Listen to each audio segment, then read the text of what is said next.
Hey everyone, this is Zan, and we're going to continue our multiplayer Dominion 6 player versus player game as Mekone. I believe we're going to start on turn 18, and we do have a few battles as I raid and get counter-raided by Ubar. Hopping straight in, we're going into Ubar's cap circle with a contingent of our Giganti hoplites, and it looks like they mostly have province defense of Horse Tribe and some Desert Raiders, which is some pretty good archery, and then the Horse Tribe have the lance attack.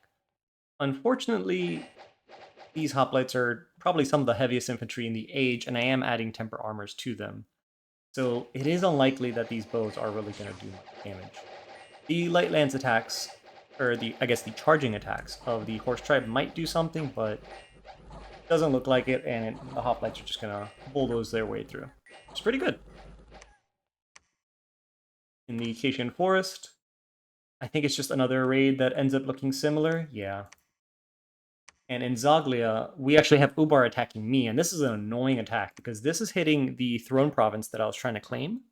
Because that province is going to give me, I think it's 200 gold extra per turn, and then, eventually recruit the Golden Order mages, the Fire, Astral, and then Air Earth randoms.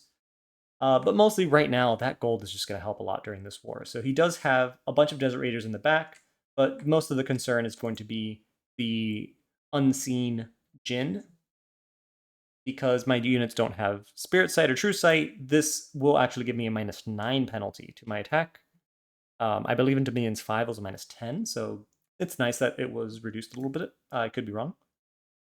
But ultimately, they don't really have a shield, so they shouldn't be too hard to hit with the magical weapons and high attack skill of my hoplites. Regardless, I don't really have much of a force this turn. I have a Polemarch, I have my Prophet. This is just kind of like the latest recruits coming out of my capital. So first they're going to wipe out these birds, and then I think the Jinn are just going to land on them, right? Yeah, everything is just kind of ignoring the deer tribe because they're not a threat. We have this one brave Ektremos on his way to single-handedly fight all of these desert raiders. But the real fight is going on over here as my hoplites are kind of surrounded, which is unfortunate, but they are landing some good hits on the Jinn. Some arrow fire is also coming in, and that could potentially remove Unseen, which would be convenient. But since the Jinn are ethereal, it is unlikely. Looks like our Ektremos has really bravely chosen to run away. I don't blame him, that's a lot of units over there. And yep, one by one my hoplites do get surrounded and killed. I'll go ahead and take this moment to warn everyone that although I had the habit in Dominions 5 to start downloading the specific patch versions of Dominions, I haven't actually kept that habit in Dominion 6, so going forward, there might be some battles that we witness that look different to the actual battle report. So I will have to make sure that, and go through and mention that almost every time that it happens. I don't think this is one of them. It's possible. Maybe. But that will be something that could potentially happen going forward. So in Zoglia, we managed to wipe out half the Jinn and some of the Desert Warriors, and lose 5 hoplites, but all the commanders do manage to escape, which is kind of good. I'll take what I can get. He does have a Shaitan present, and these things are annoying. I'm sure they need no introduction. And in the Larian Swamps, I think, yeah, there's nothing much here, so we just make sure that we don't step on a mushroom and poison ourselves. And then we do run into a bump with Ulm. And Ulm is an interesting nation to fight Mekone with because, well, I fought them in Dominions 5 as Mekone, and the way I did it was very different to what you see here. Here I've got these armored super hoplites, and Ulm will tend to field these hard-hitting, multiple attack warriors with magic resistance as a weakness, but that's something that, as Mekone, I'm not really good at targeting, right? But enough of these guys with proper buffs do hit hard, they do hit fast. However, they tend to be low armored and all that such, so actually, fighting Ulm, I would prefer to just spam the slave peltists of Mekone, but, this is a bump, you don't plan for these. And in these numbers, I think I'm okay, because my gold value in hoplites is way more than the gold value in these axemen. And ideally, these axemen with their kind of lower stats rely on harassing down your hoplites instead of actually landing direct hits. And by the time these hoplites even figure out what harassment is, most of the axe warriors will be gone. Unfortunate for Ulm. I mean, he was raiding kind of far. There's no way I could have predicted this. And finally, we have another battle in the Monarch Woods, where we see the Celestial Lion. I was asked to show this in combat, so I will do so. And this thing, if it ran into my hoplites, I mean, I feel like it would die very quickly with its low defense and protection scores, but it would stand a chance at actually hurting and potentially killing a hoplite or two with its high attack and high damage values, bites and claws. Spell-wise, really, it can only do things like Twist Fate, Body Ethereal, and maybe a Fire Shield, all of which I don't feel like the hoplites particularly care about. They have very long spears to avoid the Fire Shield, a strong protective armor. And then their weapons are magical, so Twist Fate will stop one attack, and that's it. So here, this lion can land and eat up these infantry or eat up the commander. It wisely chooses the commander and just gulps them down on the first pass by. So these guys are, yeah, super dead. Little off-screen death for that red guy. All right, and on to our event. So we do start the, I think it's the Cryptea? The Crypteon. And we know this because in Scorpion Cracks, I wasn't able to actually recruit in E4 in time, so now the population is becoming unruly. This is where the Giants of Mekone hunt their human slaves, kind of for sport, and I believe they're younger hoplite, or younger Gigantes. Use it as a kind of training or trial passage deal. And so it's unfortunate that we don't actually manage to do it in Scorpion Cracks, because at the end of this event, I will get an assassin, and those are infinitely useful. Troll land is where, well, I get trolled, and I'm not allowed to have any dominion there. So, important things to note on the map is I'm going to go ahead and keep building a lab and a temple in High Mill, and hopefully for next year's Crypteon, I will be able to participate with the fortress at High Mill that will be there. And we do see that TienChi has been kind of gobbled up by Yomi, by Rus, and by Sarmatia, who have made sure to cut me off. And I didn't really have anything in the area to grab things, or grab territory anyways. So right now, this army at Zaglia is quote-unquote out of position, and I'm hoping to intercept it at Hysteira. It is worth noting that everything in this army except the Kahin can actually stealth. So when I say that something is out of position, that's not something I account for or remember in a lot of cases.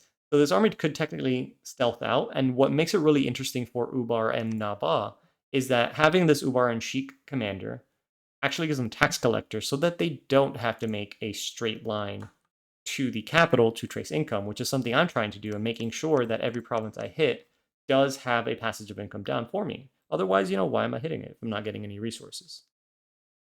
All right, so let's move to turn 19. So on to turn 19, we run into our first encounter with Shaitan Corruption. So Menotheus resists the temptation, but as a result is now bravely going to fight the Shaitan.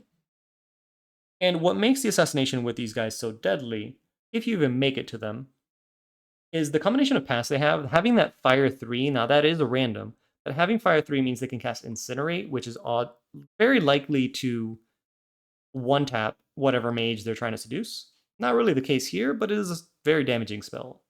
The other thing is that they have Air 2, all of them will have this, and Lightning Bolt, specifically as a spell, is going to be very accurate, and often when it does hit, is going to shock your mage, meaning they get stunned. Meaning that he gets to cast Lightning Bolt, again, for free. So that is a problem. And cleverly, he is casting True Shot, which brings their precision up to 19. Not fair. Very not fair. And this is all, again, assuming that you pass the 14 morale roll necessary to even get into combat with these guys. So Menotheus is making sure that he has an Iron Will, boosting up his magic resistance, boosting up the efficiency of his armor, and just gets hit by some lightning bolts and is dead. That is unfortunate, and the longer this war goes, the more of these Shaitan are going to come out. And look, here we have Aristeus actually failed the morale check, was corrupted and tempted by these Jinn, and is now an enemy of the state. So in Zaglia, I come in, and well, there is Aristeus. So we're going to do what we do with traders and give him a quick execution, especially that he's forgotten half of his real spells and learned these evocations. Kind of interesting that seduction works that way, right? Little human runs away. Well, that brings us to our events again, and now that the Crypteon is underway, we're executing these Helots, where we're restoring order and reducing all the unrest we gained last turn. Scorpion Cracks, we don't really have the Crypteon because we didn't have anyone there, but we are getting gifts from the Shadow Seers and a lot of gold, some armor, and some gems. And then High Mill, we get gnomes. And if... So in Dominions 5, gnomes weren't as good as Dominion 6, but that isn't to say they were bad, but you were happy to get them, but you didn't jump for joy as I am now.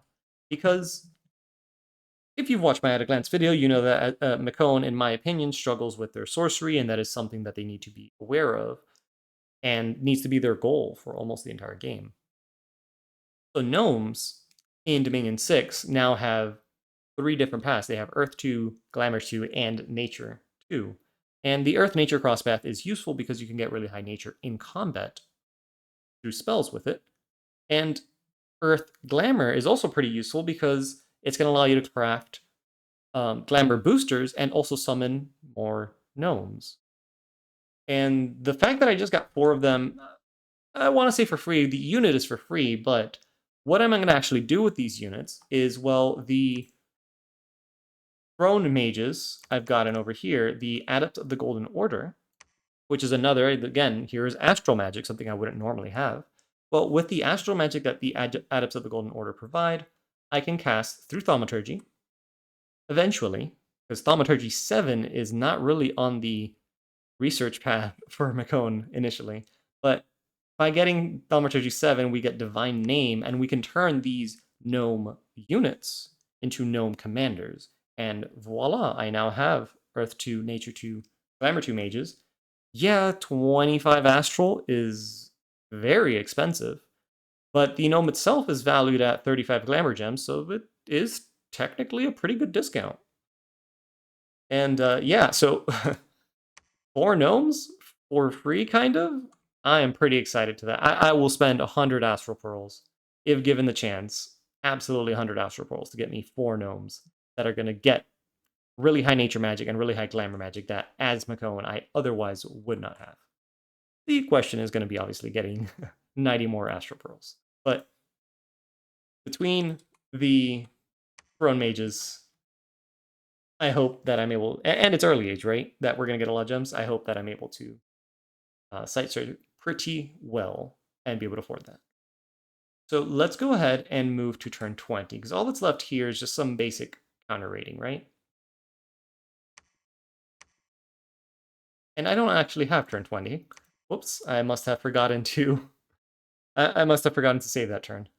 Oh well. Well, we come in here and we are reclaiming the Golden Throne. We're searching for some magic sites unsuccessfully.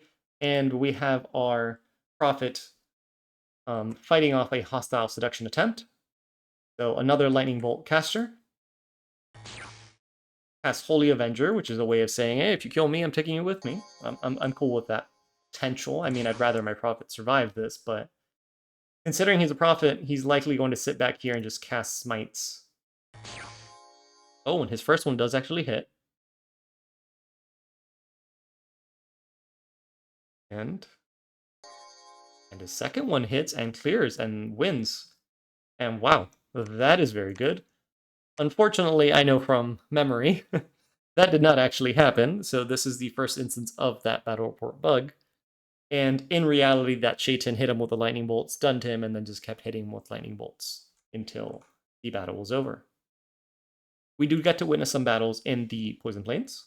So Ulm is now storming an Ubaran fort, which this is one of the things that I've liked of Dominion 6 now, is that you do have a small contingent of soldiers, like gate guards, to kind of, you know, stand at the door and not just let things run in there.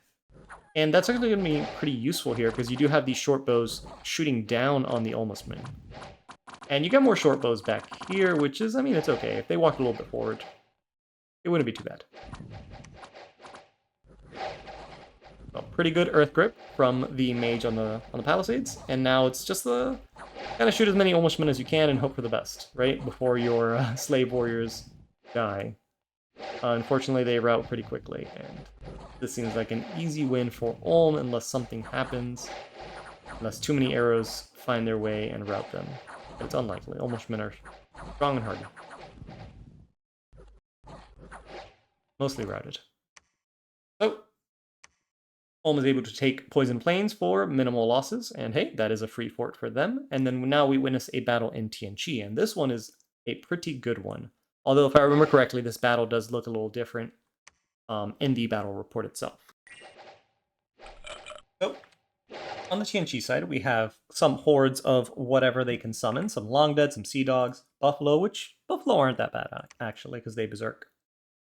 We do see their hero Lu Ping, and a group of Demons of the Heavenly Rivers. The only problem that I have right now is that these mages are too far back, and they're casting Moss Body. That is the spell that we want them to cast. But since they're so far back, they're casting it on themselves and not on these Demon of the Heavenly Rivers, which is... those are the ones you would want to Moss Body. They're pretty damn strong. They're at 15 protection, and then they'll Berserk for an extra 4. Meanwhile, they have a lot of hit points, they hit pretty hard, and overall, a very fantastic unit. The only thing is, I believe their Bless is a little anti-synergistic, because they do take Larger on the Bless, and Larger is going to be good for the recruitable humans, and for the flying dogs. However, I don't think Larger... Larger might be good on the fire dudes as well. You don't see them as often, but they're pretty good there too. But on the River Demons and the Celestial Soldiers, which to me, as early as TienChi, those are kind of like the important ones. You're bringing them from 2 to a square to 1 to a square, and I personally don't feel that that is the best idea. Or I feel like that's too anti-synergistic to be worth it. So missing the Moss Body is a huge issue there. And the second part that is pretty good is that TienChi actually gets the Glaive Footmen as Gate Guardians, and the composite bow archers on the wall. So that's actually a really good wall defense setup, especially against something like this, something like Rus that has these very hard-hitting, hardying, they have a lot of hit points, but not a lot of protection units. So these glaive infantry should actually do pretty good. Obviously, they're going to die whenever the Rus Sacred swings, but as you're seeing here, they're able to chonk out and do some damage. So Rus has cast Protective Winds on most of their skin shifters. I'll flash their Bless real quick. We have magic weapons, fire and shock resistance, spirit sight, and then, you know, a tiny drop of heroism in the bucket, right? Some leftover points. I feel like the crocodiles could potentially... no, crocodile doesn't hit very hard. That's unfortunate. Yep, so maybe a few more of the glaive units and the river demons being buffed with Moss Body would have caused a lot more damage here.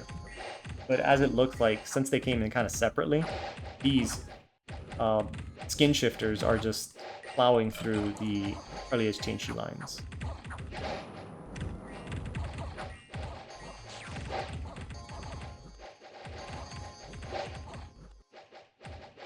Angle Vines, Poison Touch. Perkunu's trying his best to fight off the enemy.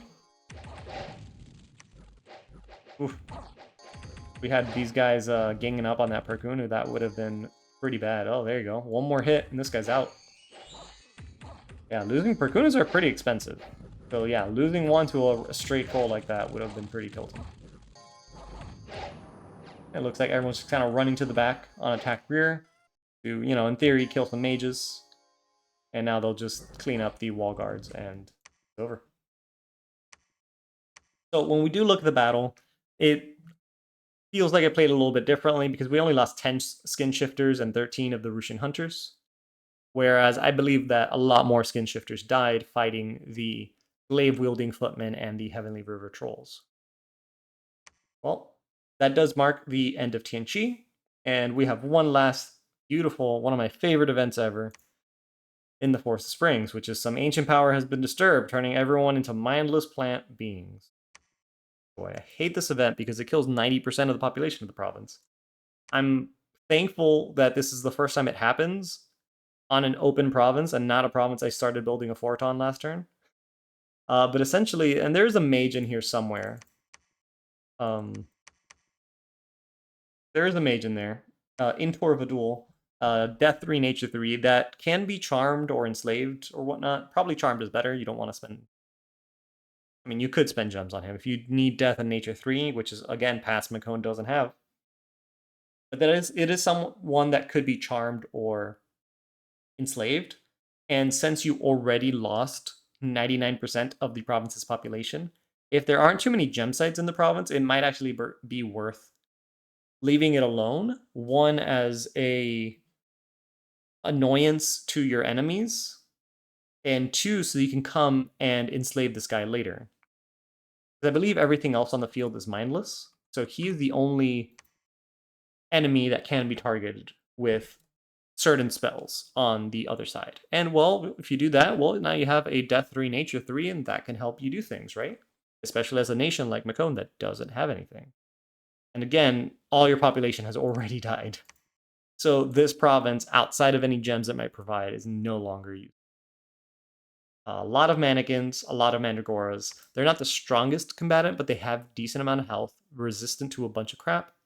And the Sleep Vine attacks attack 3 times each. So you have 6 Sleep Vine attacks per mandragora.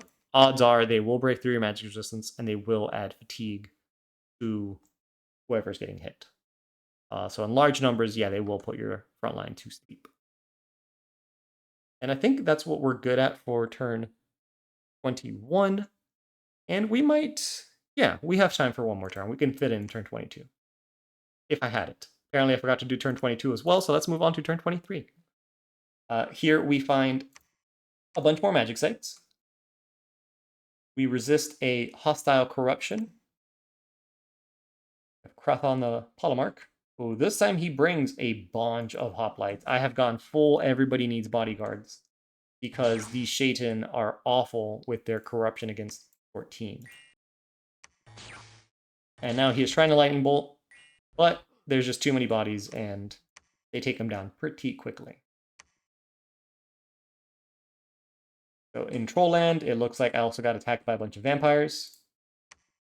And that could be annoying, so I sent in a small squad of hoplites. No actual items added. And I'm just kind of hoping for the best here, right? Because the vampires are fairly easily repelled. And since I do have magic weapons, the invulnerability means nothing. Fortunately, in this case, the vampire lord charged in on his own and died, and now they're routed. So that's a little bit anticlimactic, but hey, it worked out in my favor, right? Yeah, that's kind of weird. This would be another great person to, like, enslave, or, like, if you were Ubar, maybe you corrupt him with your Shaitan, and now you have a free vampire count. Wouldn't that be freaking cool? Upcoming arena battle, that sounds fun. And I guess let me actually note that the Statue of the Sitting God is, I guess it's useful because it does give you the enchantment discount, but there's not a lot of things in enchantment that you really want to be casting in mass as Mekone. And I do want to point out that it's definitely, like, I knew that this was there, and how I knew is that this province has extra order, like a lot of extra order scales than what my normal scales would be like. And so I knew that, okay, giving extra order is, there's a small subset of sites that could provide it, and one of those sites was the Statue of the Sitting God. And to site search that one, you need Earth 3. I'm fairly certain, I could be wrong, it might be Earth 2. But I know specifically I need to search with a specific amount of Earth in order to find it. So I haven't looked at the strategic map for a second. So when we look at it again, we have confirmation. TienChi has fallen to Rus, Aramecia, and Yomi. To my right, I have Rus. I have Open Thrones. To my north, I think since Ulm has joined the battle, and so has Saramatia, I think Ubar has just kind of started placing the bulk of their army in their capital to just protect it. Of note, they do have a Polemarch in there now because Shaitan are shenanigans. I will say that I've added a few equipment to my commanders to try and either prevent the assassination from happening or kill the damn Shaitan that are trying to do it. So right now we're going to send Astaphylos, who is mute and has a never healing wound, into the arena just because a lot of time, honestly, players tend to forget to send things to the arena, especially this early. And outside of that, I do have a Clockwork Bird, a new item in Dominion 6 that has a 60% chance of avoiding assassination and seduction attempts. I have that on Ariod, the commander, who is building a city palisade. He has been reinforced with a bunch of Zots to hopefully take out Shaitan really quickly, or at least annoy them. The rest of my hoplites have Dragon Helmets for additional morale, Enchanted Salt to stun the Shaitan or, group of Jinn. If you don't know how Salt works, it's unavoidable because it's an area effect attack. So defense doesn't stop it. Since it's armor negating, it's going to automatically do damage to beings that are weak to Salt, like Jinn. And then the most important part is being weak to Salt, and getting hit by Salt means you get stunned. And when you are stunned, your defense drops by, I believe, 75%, and it's very easy to hit you with a critical hit. Cannot be repelled, cannot be used for repelling. Although against Jinn, I could see, throwing Salt at them as a way of repelling their attacks. And then, of course, I have Ring of Tamed Lightning, just so that, the lightning bolts don't hurt me. So a Shaitan pulling this Polymarch out, I mean, with the high morale, it's unlikely that he will be seduced. And then once they do fight, between his fire and his shock resistance, he should be mostly immune to what the Shaitan can do, and it should be an easy kill. So I've got 3 Polymarchs with that equipment coming out, and then I have Robagus bringing out some more equipment, and that's going to go to the commanders here in the Larian Swamps. As before, I'm kind of ignoring the Forest of Springs because you see here the population is kind of dead, and there's not. I don't know what I'm missing in terms of gem sites, so I'm not in a rush to retake.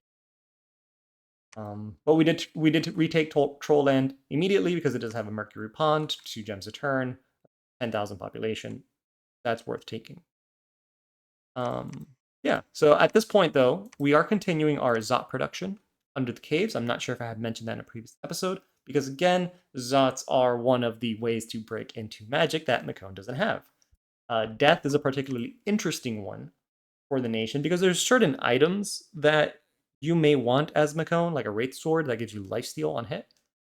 But importantly, too, Death is very easy to proliferate itself, because a Death 1 mage is already able to cast, and mind you, this is expensive, but a Death 1 mage can cast Dark Knowledge, which Sight Search up to Death 9 on its own. Normally, if you see me doing this in a game, it's usually because I'm lazy, but if you're playing in the early age, I do think having your level, if your best access is like level 1, I think casting Dark Knowledge is definitely going to be worth it, because you have a greater chance of, you have a greater return on investment for the 4 gems. And now, of course, this also is contingent on the fact that I have no other use for death gems right now.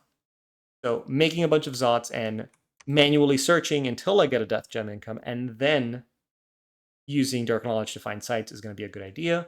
Otherwise, they're relatively cheap for a mage that is also a great leader. They have full leadership, magic leadership, and undead leadership. They can fly, they're stealthy. And then it doesn't show here, but if you do have blood magic on a Camazotz, whether they random it or you empower them, they will automatically get the trait Blood Searcher 1. Meaning if you empower them to Blood 1, they will Blood Hunt, gather slaves as a Blood 2.